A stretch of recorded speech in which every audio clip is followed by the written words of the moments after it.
গধাডালত আমাৰে বিদ্যালয় গৌৰৱধ্বজা কঢ়িয়াই আছে প্ৰাণৰ আপোন আমাৰে বিদ্যালয় প্ৰাণৰ আপোন আমাৰে বিদ্যালয়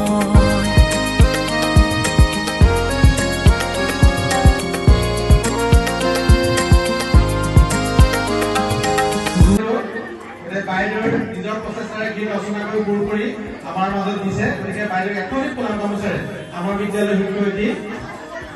ৰেখামণি ভূঞা বাইদেৱে আদৰণি জনাইছে।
গৌৰৱধ্বজা কঢ়িয়াই আছে প্ৰাণৰ আপোন আমাৰে বিদ্যালয় প্ৰাণৰ আপোন